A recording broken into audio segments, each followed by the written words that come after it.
All right, so let's talk about Turo and Turo scams that happen often.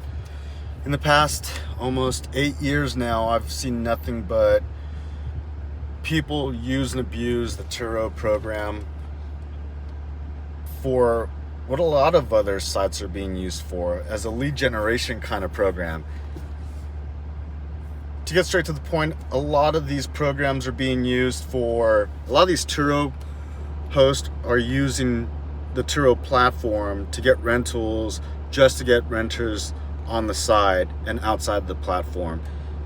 And I've seen this since day one. From 5-6 years ago, it's been the same exact thing that they've all tried. They've all tried to pretty much scam the system. Beat the system is what they think they're doing, but they're really scamming the system. They get in a rental. For example, here's a prime example of what happens. They'll pull in a rental. It'll be like a 2 or 3 day rental. They'll have a day rate of, like, for example, like this Corvette that I have for $411 plus. They'll have it for $150. And what will happen was those people rent it for 3-4 days.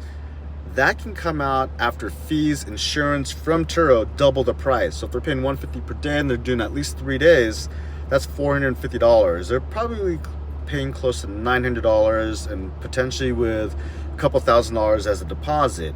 So what happens is a rental place, or an individual with a rental platform, they might not even have a rental place. What they'll do is they'll ask the owner, or the renter, I'm sorry, not the owner, the renter that's paying the $150 plus the Turo fees, paying up to almost $300 per day because it's fees and insurance, and it's almost double, especially for a car like this, especially to the specific type of clientele. They will end up telling them to go ahead and adjust their reservation down to 1 day. When they do set it for 1 day, what they'll do is, for the remainder of the days, the place or individual that's renting out the car, like a Corvette similar to this, for $150, and they will charge them a discounted rate. So if you think about it, that person, instead of paying $900 plus almost $2,000 in the deposit, let's say it's just $900, double the price, or around $900. If they adjust their reservation through Turo just down to 1 day, then they're end up paying less than about $300, or maybe even less. So they're saving about $600. So what will happen is they'll negotiate directly with the renter.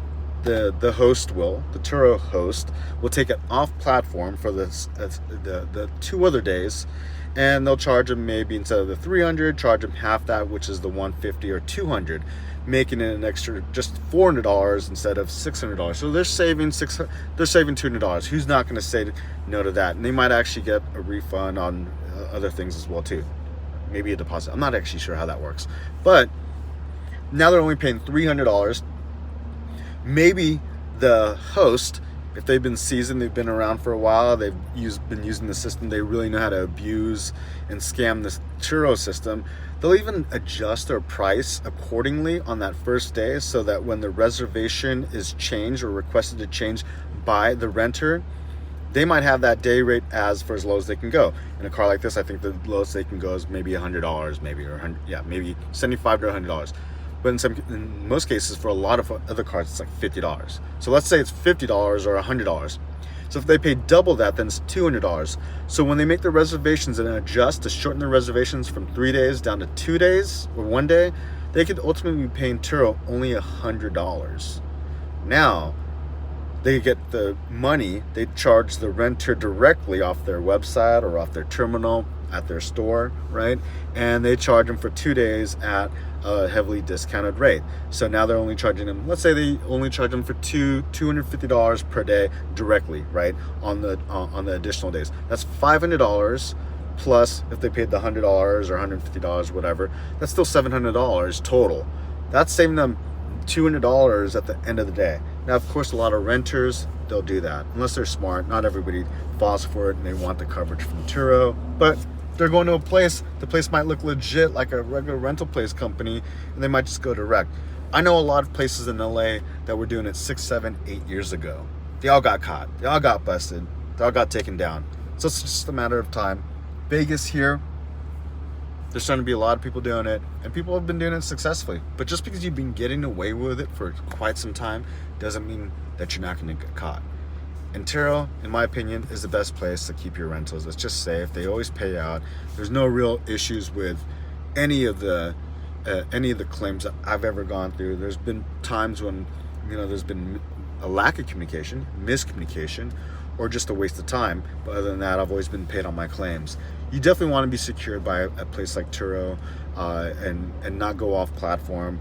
Don't scam the system. It's not a long-term play. If you're looking at this short-term, maybe you want out, maybe you do want to get kicked out, maybe you don't care about the risk that your people are taking, maybe you don't own your cars, maybe you don't care about your cars, maybe you have different types of tires, or low-grade tires, low-speed tires, low-rated tires on your Corvette, and it's a 2020 or 2021 and it's already been beaten and used. Maybe you've already made your money on it.